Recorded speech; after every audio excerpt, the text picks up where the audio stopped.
नमस्कार सर, मेरा नाम राजू है। आज का टॉपिक है म्यूचुअल फंड पोर्टफोलियो होल्ड करूं या सेल करूं। जो अभी गिरावट चल रहा है इसमें क्या करूं। अगर तो कोई पहले से इन्वेस्ट कर रहे हैं, 10 साल से पहले से कर रहे हैं, तो अभी भी चेक करेंगे तो 12 से 15% के रेट के बीच में आपको इंटरेस्ट यहाँ पे रिटर्न दिख रहा होगा। कोई भी कैटेगरी आप चुनेंगे, अगर स्मॉल कैप चुनेंगे तो थोड़ा सा ज़्यादा दिखेगा। अगर एवरेज रिटर्न देखें पिछले 10 साल में 17.94 दिख रहा है। अगर यहाँ पे स्मॉल कैप का बात किया जाए, यहाँ पे कैटेगरी स्मॉल कैप चुना है और एवरेज पिछले 10 साल में देखें तो भी इस गिरावट के बावजूद भी 15.95 का रिटर्न एवरेज दिखा रहे हैं। अगर मैं मल्टी कैप का बात करूँ तो एवरेज रिटर्न यहाँ पे 13.87 और फ्लेक्सी कैप का बात करें तो एवरेज पिछले 10 साल में 12.73% का रिटर्न दिख रहा है। तो जो पहले से इन्वेस्ट कर रहे हैं और पैसे का जरूरत है, नीड है, तो रिडीम कर सकते हैं। जब मार्केट हाई पैसे से चल रहा था ना, तो मैं रिडीम किया था और लोगों को भी बोला था कि जरूरत है तो पैसा निकाल लेना है 10-20%। जो भी जरूरत है, फाइनेंशियल गोल है, उसको पूरा करना है। अभी जरूरत नहीं भी है, 2 साल बाद भी जरूरत है, 1 साल बाद भी जरूरत है, तो भी पैसा बढ़ते हुए मार्केट में सेव करके रखना चाहिए। ऐसा हमने काफ़ी वीडियो में बोला है। फिर भी जरूरत है तो अभी भी कर सकते हैं। ज़्यादा बहुत नहीं गिरा है, 12-15% गिरा है। अगर आप पहले से कर रहे हैं तो अभी भी आपका पोर्टफोलियो अप होगा। लेकिन जो अभी 2-3 साल से कर रहे हैं उसको तो हर हाल में कंटिन्यू करना है, बीच बीच में टॉपअप भी करते रहना है, बिल्कुल भी नहीं घबराना है।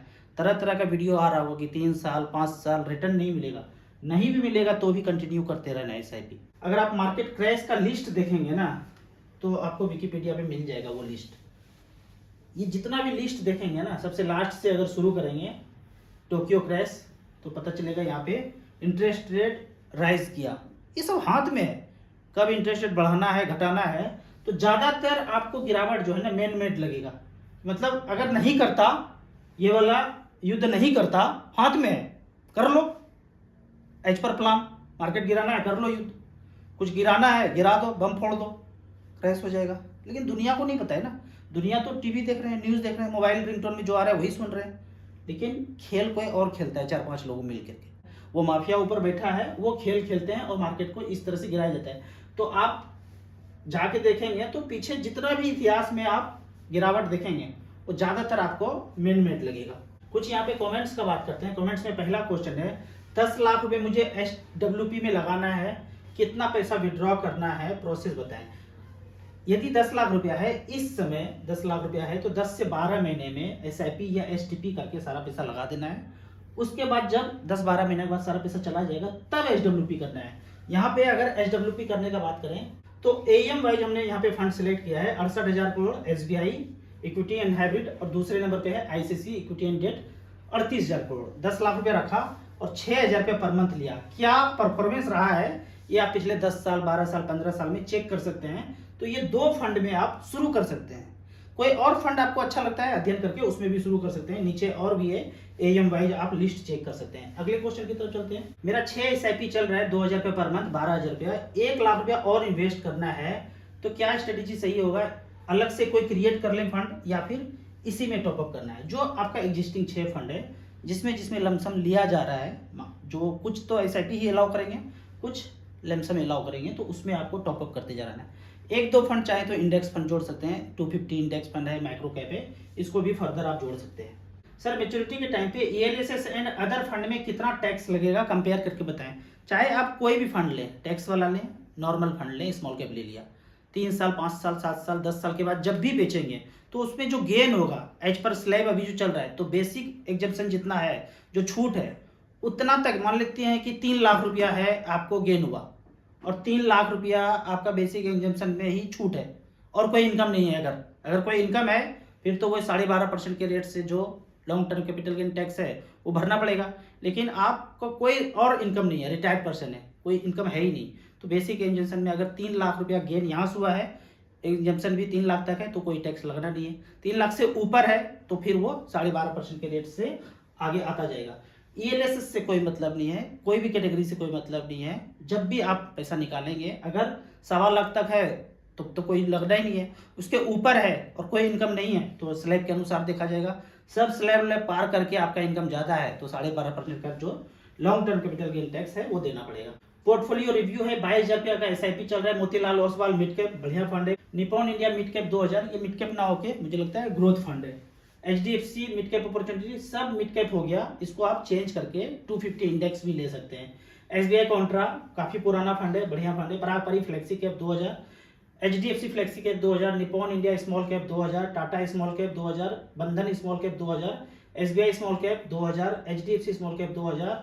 इसमें क्या क्या चेंज करना है, इसमें ऊपर वाला जो 3 मिड कैप है, एक मिड कैप चेंज करके आप 250 इंडेक्स ले लेंगे तो ज़्यादा अच्छा होगा। वैसे पूरा डाइवर्सिफाइड है, इसमें कंटिन्यू कीजिए, एक आध चेंज कर सकते हैं बीच बीच में, जब जब मार्केट गिरे टॉप अप भी करते रहिए। अभी अगले 3 साल में कोई रिटर्न नहीं देगा, सब सावधान हो जाओ। सावधान हमें खड़े रहना है या कुछ करते भी रहना है? 3 साल करते रहेंगे जमा, जब चौथे साल बढ़ेगा तो यकीन मानिए पिछले 3 साल में जितना रिटर्न नहीं हुआ है वो चौथे साल वो सारा रिटर्न हो जाएगा। तो घबराना नहीं है, कंटिन्यू करना है SIP। आज मैंने लमसम इन्वेस्टमेंट किया HDFC मिड कैप में, Motilal Oswal large and mid cap में, पराग पारिक फ्लेक्सी कैप में। तीनों फंड बेहतरीन है, डाइवर्सिफाइड है। इसी तरह से टाटा स्मॉल कैप फंड कैसा है, ये भी बेहतरीन फंड है, कंटिन्यू कीजिए। स्मॉल कैप या माइक्रो कैप कौन सा लंबे समय में ज्यादा रिटर्न देगा? मुझे लगता है स्मॉल कैप ज्यादा अच्छा रिटर्न, क्योंकि फिर स्मॉल कैप अगर बोलते हैं तो फंड मैनेजर कहीं भी पैसा 5800 कंपनी तक जो लिस्ट है वहाँ कहीं भी ला सकते हैं। माइक्रो कैप जैसे बोला वो 250 का लिस्ट है, अभी तो माइक्रो कैप इंडेक्स फंड ही है, कोई ऐसा माइक्रो कैप आया नहीं है कि कहीं भी पैसा लगा सकते हैं, मतलब वो तो स्मॉल कैप ही हो गया। माइक्रो कैप मतलब 250 स्टॉक में ही लगाएंगे, तो स्मॉल कैप ज़्यादा डाइवर्सिफाइड मुझे लगता है, ये ज़्यादा अच्छा है लंबे समय में, मुझे लगता है ये ज़्यादा अच्छा रिटर्न देंगे। फिर भी एक माइक्रो कैप आपके पोर्टफोलियो में जरूर होना चाहिए यदि आप रिस्क लेने का क्षमता रखते हैं, लॉन्ग टर्म के लिए, एज आपका कम है, लंबे समय तक इन्वेस्टेड रहना चाहते हैं, तो स्मॉल कैप माइक्रो कैप तभी लीजिए। निपॉन गोल्ड फंड में इन्वेस्टमेंट है, ये सही है, इन्वेस्ट ज़्यादा करना चाहता है। अभी गोल्ड का प्राइस काफ़ी ज़्यादा बढ़ गया है, इसलिए यहाँ पे ज़्यादा ना करके SIP कीजिए स्मॉल कैप माइक्रो कैप में, वो ज़्यादा अच्छा होगा। ये इसको काफ़ी ज़्यादा बढ़ गया है, और मार्केट इक्विटी का बात करें तो वहाँ गिरावट है, तो जरूर से यहाँ बंद करके आप इक्विटी में SIP करेंगे तो लंबे समय में आपको ज़्यादा बेहतर रिटर्न मिलेगा। 3 लाख रुपये से HWP 2000 रुपये ले सकते हैं, इसको तो कैलकुलेट कर लेना है। HWP सेक्शन में जाना है, स्टार SIP में 3 लाख रुपये लिखा और 2-2 रुपये पर मंथ लिया, 15 साल लिखने के लिए लिखा, कुछ भी लिख सकते हैं आप। 8.1% का एवरेज रिटर्न अगर मिलेगा तो 3,60,000 आप 15 साल में विड्रॉ करेंगे, और मूलधन जो है, ये जो बैलेंस वर्थ है 3,04,000 रहेगा, मतलब ये जो 3 लाख लगाया था वो बरकरार है। अगर 8.1% का रिटर्न मिला तो आपको 2-2 हज़ार रुपये मिलता रहेगा, लेकिन यदि ये 10%, 12%, 11% का रिटर्न हो तो आप खुद चेक कर सकते हैं कि क्या होगा। वो जो मिल रहा है 2-2 हज़ार रुपया वो तो मिलता ही रहेगा, 3,60,000 मिला, ये पैसा बढ़ के ज़्यादा हो सकता है, कम होगा तो उसी हिसाब से कम भी हो सकता है, मार्केट है कुछ भी हो सकता है, आप अध्ययन करके कैलकुलेट करके लगाएं तो ज़्यादा अच्छा रहेगा। राव सर मेरे नानी घर में कुछ जमीन है, उसको आज नहीं तो कल बेचना ही है, उसको बेच करके डेट म्यूचुअल फंड में लगा करके उसका जो बढ़ता हुआ पैसा इंटरेस्ट है स्मॉल कैप में लगाएं, लमसम कर दें। स्मॉल कैप में क्या बेहतर होगा 15-17 साल के लिए? पहली बात तो कोई जमीन नहीं बेचना है, आप बेचेंगे वहाँ अदानी खरीदने के लिए तैयार है, जिसके पास इतना ज़्यादा पैसा है वो आपका ज़मीन खरीदने के लिए तैयार है, तो सोचिए कि ज़मीन अनमोल है। सोना, हीरा, जवाहर, ये मार्केट, ये सबसे ज़्यादा कीमती ज़मीन खेत है, खेत ही सब कुछ देगा। सोना नहीं खाएंगे, रुपया नहीं खाएंगे, नंबर नहीं खाएंगे, बिल्कुल नहीं बेचना है। ज़िंदगी में जो भी पैसा आप आज कह रहे हैं ना कि नानी के घर गांव का ज़मीन बेच देता हूँ, जब कैलिफोर्निया जैसा और लॉस एंजलिस जैसा जब मैन मेड आग लगेगा ना तो वहीं भागना पड़ेगा। ये दिल्ली, बॉम्बे, कलकत्ता, मद्रास, मोगेम्बो के रडार पे है, आज न कल ऐसा नौबत आएगा। आज ऐसे जो बोलते हैं ना, आज न कल बेचना पड़ेगा, आज न कल भागना पड़ेगा गाँव में, पता नहीं है क्या होने वाला है। ज़्यादा चीज़ नहीं बताऊंगा क्योंकि बहुत लोगों को समझ में नहीं आता है, लगता है कि बकवासबाजी चल रहा है, आना तो पड़ेगा, ठीक है। तो बिल्कुल नहीं बेचना है, 1-2 हज़ार 5 हज़ार जो भी पैसा है आपके पास उसी को स्मॉल कैप माइक्रो कैप में लगाते रहिए लंबे समय के लिए। सर कौन सा फंड बेहतर है, इंडेक्स और एक्टिव फंड? एक इंडेक्स फंड ले लीजिए, वो भी स्मॉल कैप इंडेक्स, बाकी एक्टिव फंड अच्छा है, हमने तो यही किया है। बाकी आप पढ़ाई कीजिए, अध्ययन कीजिए, जो अच्छा समझ में आए उस पर चलते रहिए। चलने के लिए पहले 100 रुपया शुरुआत कीजिए, जब ज़्यादा समझ में आए फिर ज़्यादा पैसा इन्वेस्ट कीजिए। सर बीच में SIP को क्लोज कर सकते हैं क्या? कभी भी कुछ भी कर सकते हैं, यही तो मज़ा है यहाँ पे। आप SIP कर रहे थे 5-5 हज़ार का, पैसा नहीं है अकाउंट में, नहीं कटेगा लेकिन चार्ज काट लेगा। पहले ही आपको ध्यान रखना है, 1 महीना पहले स्टॉप कर दीजिए, स्टॉप हो जाएगा। क्लोज करना है, कर दीजिए क्लोज। फिर 6 महीना के बाद शादी में जरूरत था, घर जा रहे थे, क्लोज करना है, 6 महीने के लिए कर दीजिए। फिर आ गए, फिर पैसा आना शुरू कर दिया, फिर शुरू कर दीजिए। पूरा का पूरा रिडीम करना है, कुछ खरीदने के लिए मिल गया बढ़िया वाला, रिडीम कर दीजिए। कुछ भी चेंज कर सकते हैं, कोई चार्ज नहीं है इसका। हमने 10 साल तक बोला था 2 साल के बाद बंद करना है, चार्ज कट जाएगा क्या? कुछ नहीं कटेगा। फिर आए 20 साल के लिए कर दीजिए, फिर बीच में बंद कर दीजिए, कोई चार्ज नहीं है। रिडीम करना है, टॉपअप करना है, कोई चार्ज नहीं एसआईपी में। ये एलआईसी जैसा नहीं, इंश्योरेंस जैसा कहाँ गए थे देना पड़ेगा, अभी तो बंद नहीं कर रहा पड़ेगा, ये सब नाटकबाजी नहीं है म्यूचुअल फंड में। कभी होगा पता नहीं, अभी तो यही नियम है, कोई चार्ज नहीं है, कुछ भी कर सकते हैं। अगले क्वेश्चन की तरफ बढ़ते हैं। म्यूचुअल फंड में भी फ्रॉड हो सकता है क्या? कभी भी कुछ भी हो सकता है। जहां बारूद है आग वहां लग सकता है, ठीक है? कभी भी कुछ भी हो सकता है। आंखें खोल के रखना है, कुछ भी ऑब्जेक्ट हो, प्रॉब्लम हो, आवाज उठाना है, बुलंद करना है आवाज। एग्जाम्पल के तौर पे एक दिन का रिटर्न 10 रुपया होता म्यूचुअल फंड में, कंपनी 8 रुपया दिया, 9 रुपया हुआ, कैसे पता चलेगा 9, 10, 8 क्या होगा?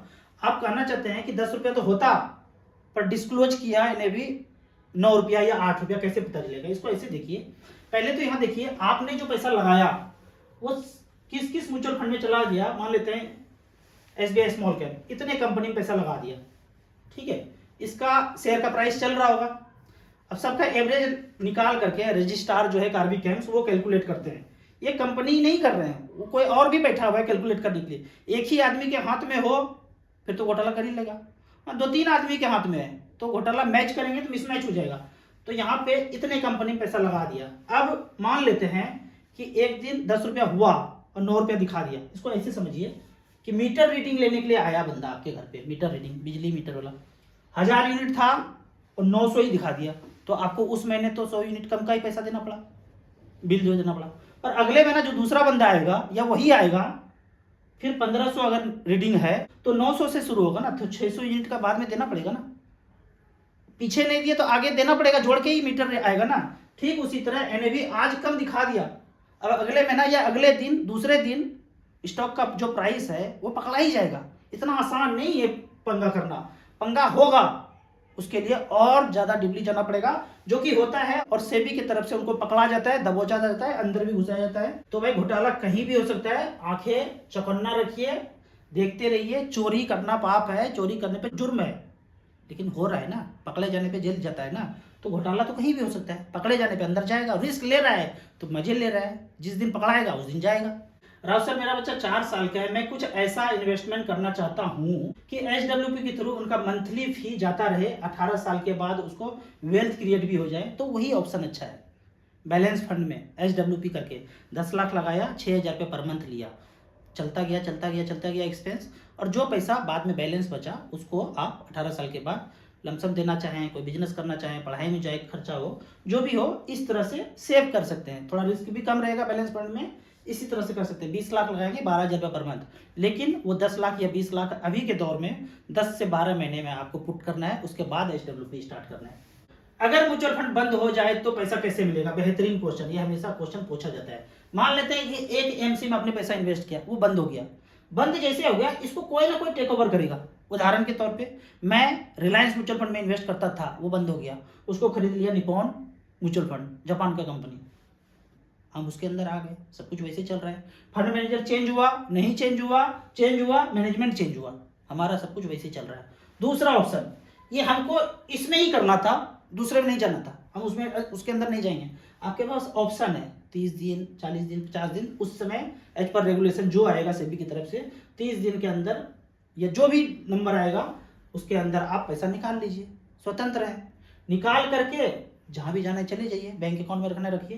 तो ये ऑप्शन है। सहारा के केस में भी ऐसे ही हुआ, इसको तो कोई टेक ओवर किया नहीं सहारा को, तो ऑप्शन आया कि आप सारा पैसा निकाल लीजिए। जो जो इन्वेस्टर उस समय जागे हुए थे सारा पैसा निकाल लिए, जो जो जागे हुए नहीं थे, इधर उधर घूम रहे थे, अभी भी फंसा पड़ा हुआ है, अभी भी जाके क्लेम करेंगे कार्बी कैम्स के ऑफिस में, तो वो चीज आपको वापस पैसा आ जाएगा। पैसा डूबा किसी का नहीं है, बस कागजी कार्रवाई थोड़ा सा करना पड़ेगा, लगना पड़ेगा, तो वो पैसा वापस आ जाएगा। राजू भाई, हमारे रिश्तेदार प्राइमरी स्कूल में टीचर पर्सनल लोन लेकर ऑप्शन ट्रेडिंग में 5 लाख रुपया गवा दिया। हम सिर्फ 5 स्मॉल कैप में इन्वेस्ट करते आ रहे हैं पिछले 3 साल से। ये सैकड़ों कहानी है, उस दलदल में जाना नहीं है। मार्केट, शेयर मार्केट, जिसको पता नहीं है ना, जो पूछते हैं ना कहाँ लगाऊं, वो शेयर मार्केट से दूर रहिए। कोई भी व्यक्ति ये पूछते हैं कि कौन सा स्टॉक में लगाऊं, कौन सा कोर्स करूं, कौन सा मार्केट में कैसे लगाऊं, वो बंदा जब तक पूरी तरह से ना पता हो, निकल जाइए स्मॉल कैप, वो भी बैंक वाला बोलता हूँ, जिसका AUM सबसे ज़्यादा है।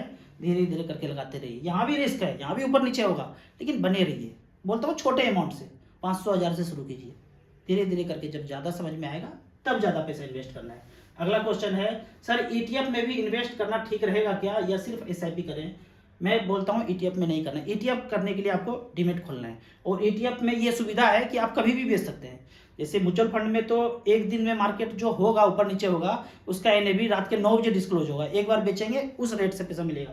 लेकिन ETF में 10 बजे 11 बजे 12 बजे रेट दिख रहा है, आपने 1 लाख लगाया 1,05,000 1,06,000 1,07,000 1,07,000 पे बेचना शुरू कर देंगे आप, तो उसको आप ETF को स्टॉक की तरह लेने लगेंगे, डीमेट में मिले रहेगा। तो इसीलिए मैं बोलता हूँ ETF को नहीं लेना है। अगर ये नॉर्मल म्यूचुअल फंड के थ्रू मिले, डीमेट के थ्रू ना मिले और ETF को भी आप कभी भी बीच में सेल नहीं कर सकते हैं, लेकिन फिर फायदा क्या होगा, नाम ही ETF है, एक्सचेंज ट्रेडेड फंड, कभी भी सेल कर सकते हैं। इसीलिए मैं बोलता हूँ यहाँ से हट करके इंडेक्स फंड ले लीजिए, स्मॉल कैप एक्टिव ले लीजिए, वो ज़्यादा अच्छा है, इससे बच के रहिए। कोई व्यक्ति ऐसा हो 10-15 साल से ETF में लगा रहे हो तो मुझे पोर्टफोलियो भेजिएगा, मुझे कम चांस है कि इस तरह से ETF में कोई लगाते हैं। लंबे समय के लिए लॉन्ग टर्म इन्वेस्टर बनना है, स्मॉल कैप इंडेक्स फंड में जाइए, ज़्यादा अच्छा है। सर जी सुकन्या में इन्वेस्ट करना ठीक है या म्यूचुअल फंड में इन्वेस्ट करें? पहले तो आप कंपेयर कर लीजिए। मान लेते हैं कि 15,000 रुपये पर मंथ करते हैं या 5,000 करते हैं, 2,000 करते हैं, जो भी करने वो तो कोई भी टिक करके यहाँ पे इंटर कर सकते हैं अमाउंट। 15,000 रुपये पर मंथ 20 साल तक करेंगे, 8% के रेट से जो भी सेपर आप बोलते हैं, सुकन्या योजना, पोस्ट ऑफिस बैंक, 36 लाख जमा होगा, 88, 89, 90 लाख रुपए मान लेते हैं बन जाएगा। इसमें जो टैक्स होगा एज पर स्लैब आप दे दीजिएगा। यहाँ पे अगर म्यूचुअल फंड में इसको स्विच करते हैं और 12% का मैक्सिमम रिटर्न कैलकुलेट करते हैं तो लगभग 1.5 करोड़ रुपया होता है। तो लंबा समय है तो जरूर 3-3 हज़ार करके 5 स्मॉल कैप में लगा देना चाहिए लंबे समय। एक मिड कैप भी रख लीजिए, एक चाहे तो मल्टी कैप भी रख लीजिए। अगले क्वेश्चन की तरफ चलते हैं। राव सर दिसंबर से इन्वेस्टमेंट कर रहा हूं, अभी तक पॉजिटिव नहीं हुआ है, पोर्टफोलियो कब तक पॉजिटिव होगा? मेरा पोर्टफोलियो 3 साल के बाद भी निगेटिव था। अगर 3 साल भी निगेटिव रहा तो घबराना नहीं है, कंटिन्यू करना है। चौथे साल इतना रिटर्न मिलेगा, पीछे का सब बराबर करके 14-15% का रिटर्न हो जाएगा। आपको इसी तरह म्यूचुअल फंड के बारे में और कुछ जानना है, इन्वेस्टमेंट के बारे में जानना है तो इस नंबर पर मुझे व्हाट्सअप कर सकते हैं। आपको याद दिला दूं, मैं एक MP registered mutual fund distributor हूं। आप इसी तरह कमेंट सेक्शन में क्वेश्चन पूछते रहिए। वीडियो अच्छा लगता है तो व्हाट्सअप यूनिवर्सिटी में दोस्तों के बीच से जरूर शेयर करें। यूट्यूब पे देख रहे हैं तो लाइक एंड शेयर जरूर करें। Thank you so much.